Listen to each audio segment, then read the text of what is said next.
Silkworm, where a jeep and a helicopter became the oddest dynamic duo in gaming history. A shoot 'em up proving that teamwork really does make the dream work.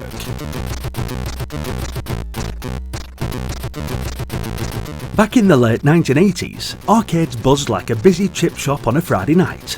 Shoot 'em ups swarmed like seagulls on soggy chips, clamouring for your hard-earned pennies. Among this noisy flock was Silkworm. Developed by Temco and later converted to the Commodore 64 by Silkworm, with a sister port on the Amiga by Random Access. It wasn't the flashiest or most original of the bunch, but it carved its own slice of retro glory thanks to its unique two-player twist and relentless head-down action. At first glance, Silkworm looks like your standard horizontal scrolling shoot 'em up, but it quickly reveals a cooperative gameplay element demanding teamwork and split-second coordination. Instead of both players flying helicopters or both driving jeeps, the game pits one of you in the pilot's seat of a nimble attack helicopter, while the other commands a rumbustious jeep on the ground.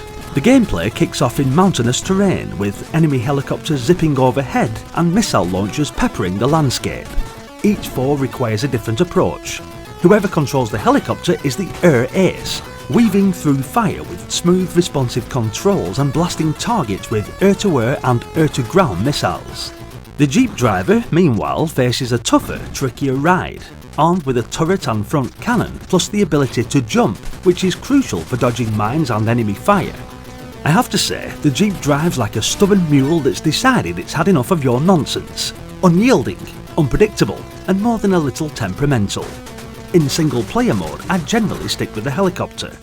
Back then, my brother and I would squabble over everything, from the TV remote to the last slice of toast, and Silkworm was no exception.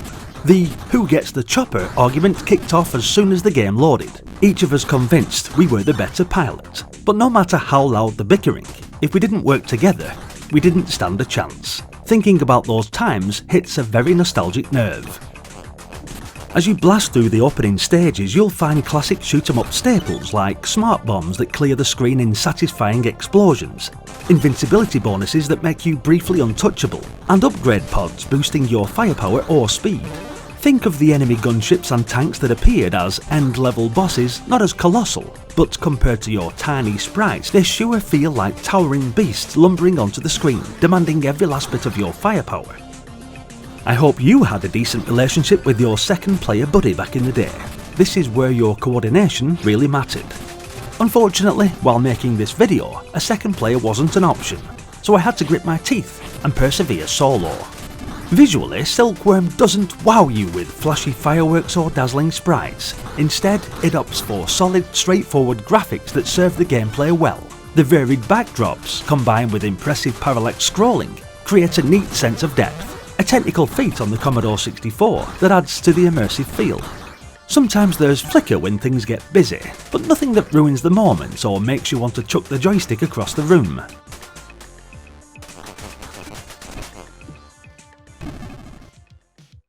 The Amiga version offers smoother animations, enhanced graphics, and a more atmospheric experience compared to the C64. While the Commodore 64 port delivers solid gameplay and a faithful arcade conversion, the Amiga stands out with improved visuals and polish. Both versions, however, share similar gameplay mechanics and challenges. That said, back in 1989, I didn't even have a bloody Amiga, just my trusty Commodore 64. Honestly, I was more than happy with it. In fact, I much preferred this version for its unique feel and how it captured the arcade spirit on my humble machine. To be fair, I still reckon it's the better version. The Barrel Each soundtrack on both systems deserves a shout out. It's punchy, atmospheric, perfectly suited to frantic action. Nothing blurs loudly enough to drown out gameplay, just enough to make your ears perk up and adrenaline spike.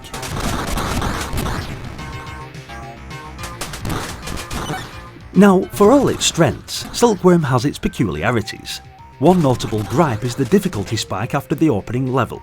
Leaving the forgiving mountains for the plains, the game throws bigger tanks, more missile launchers and relentless gunships at you. If you're not loaded with upgrades, survival becomes a delicate balancing act. And die you will. Often. Because upon death, your upgrades reset, and you're back to basics, equipped with little beyond grit and stubborn determination. this can be a real pain in the backside, and has been known to provoke the odd rage quit. Thank God for cheats, I say. When my brother and I played, it was like a careful choreographed dance, except in this dance we were stomping around in combat boots, swearing at each other non-stop, with a soundtrack of gunfire, explosions, and him telling me off for hoarding power-ups. Looking back, Silkworm might not have reinvented the shoot-'em-up wheel, but it captured the magic of arcade action, especially with a mate beside you. Quick reflexes, mounting challenge, and that stubborn urge to dive back in for just one more round made it far more addictive as a coin-op blast than flying solo. It's a game that demands cooperation, rewards persistence, and delivers enough exhilaration to justify its place among 1980s classics. So if you're after a shoot-'em-up that's all about fast, no-nonsense blasting, Silkworm deserves firing back up. Just don't expect the Jeep to be easy to tame, and brace yourself for a brutal difficulty curve if you're playing solo. But hey, isn't that the point? Those frustrating moments are the ones I laugh about, all these years later. That's nostalgia for you. Thanks for watching, guys. Hit the like button if you enjoyed the video, and be sure to let us know what you thought of Silkworm in the comments section. As always, your continued support is massively appreciated, so hit that subscribe for more content just like this. Check out the various playlists on the channel for more Commodore titles, and maybe stick around, as there's another one coming up right now. Hopefully. I'll see you all in the next one. Until then, bye for now.